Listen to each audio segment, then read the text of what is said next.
Today, we'll be looking at the aspects of westward expansion, migration, and trade as it deals with this time frame leading up to the Civil War. So there's a lot of consequences and outcomes of Manifest Destiny. I think a lot of you may be finding this out as you've been doing your research recently. So we'll do some brief overviews of some concepts that will apply to this time frame. Just in general, the legacy of Manifest Destiny. We know that Manifest Destiny, this idea, has promoted nationalism and expansion across the entire continent of North America. And it's because of conflicts like the Mexican-American War that the United States is starting to believe in its own superiority, whether it be from a cultural, like a national piece, but also a cultural piece, and even racial stereotypes as the white American being more dominant than Native Americans or the Mexican/Spanish population that had evolved in the Southwest. Promotes mass migration out west. You're going to see thousands upon thousands of settlers within these next decades going west for various reasons, and also leading to expanding trade, not only across the continental United States, but even internationally as well, especially across the Pacific, maybe into Asia. It also helps to shape political debate. So Manifest Destiny has huge weight in the election of 1844. That's where James K. Polk is elected.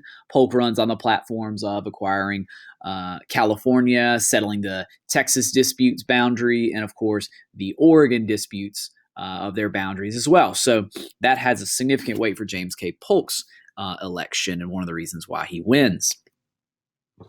Then, of course, the Mexican-American War itself has specific impacts because all the territory we acquire in the Southwest, the question becomes, will we allow slavery in those territories? Some of them already had slavery in them, like Texas.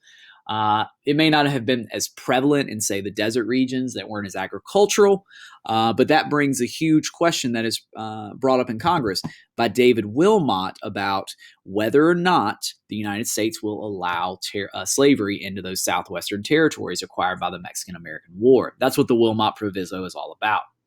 Wilmot Proviso doesn't want slavery in those new territories in the Southwest, passes twice in the House, defeated in the Senate multiple times, and a lot of people say is maybe even one of the first blows of the Civil War politically, so to speak. One of the outcomes, though, of the Wilmot Proviso is it does help lead to what's called the Free Soil Party. Free Soil Party would be a growing movement in this prelude to the Civil War timeframe that wants more open homestead land for people in that land in the West. They want that to be free of slavery and for the men to have the opportunity to work as they please. That's kind of some of the aspects of the Free Soil Party. How do Americans get west? So some of the earliest people in the West are going to be fur trappers, guys like Jedediah Smith, quote-unquote mountain men will literally blaze these trails, and oftentimes using prior Native American trails. And what they'll do, acquire a lot of furs and eventually trade with a lot of natives yearly as well and make their livelihood that way.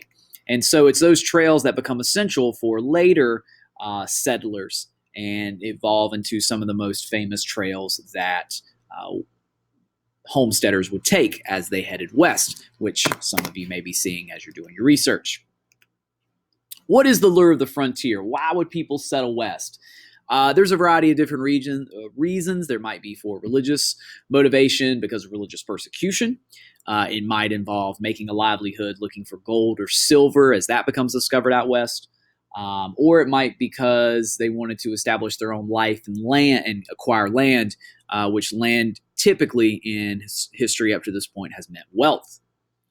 One of the opportunities for that is in 1862, actually in the heights of the Civil War itself, a Republican Congress passes what's called the Homestead Act, which will give 160 acres of public land to a family if it agrees and holds farming a land for 5 years. So this is an opportunity and a reason why you'll see a lot of people heading west in that homestead environment, creating these ranches, these homesteads that we're seeing historically speaking.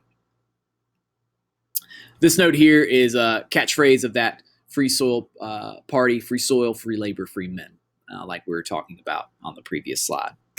Not only that, you're going to see a mining boom happening in the 1840s and into the 50s. Particularly, they discovered gold in California in 1848. That causes a lot of, especially single men, to head into that region looking for gold. And then in Nevada, looking for gold, instead to find silver in one of the most famous silver deposits in the United States history in the Comstock Lode in 1859. So both of these draw a lot of people immediately. Now, once the gold is gone, some of these areas become ghost towns, which I think is really interesting. And sometimes you travel west, you can stumble upon some of those. And finally, there are religious implications. For example, the Mormons that start there in the Midwest will eventually migrate into what we know of as modern-day Utah, and they're seeking religious refuge from persecution. And they're founded by Joseph Smith, and they are one of the most famous examples of reasons for religious migration in this time frame. It's not just manifest destiny to the west that we'll look at. We'll also look at it to the south. The southern population is still looking to expand outside of maybe even the continental United States at this point. And there's this one kind of weird point in history where they're looking to get Cuba. And so in the early 1840s, the South is sending delegates to the Spanish government that still owns Cuba. Spain still owns Cuba at this time, trying to secretly acquire it through negotiations to buy it. There's even a couple failed military-supported coups. But essentially, finally in 1852, our president, Franklin Pierce, supports negotiations formally with them in what's called the Ostend Manifesto.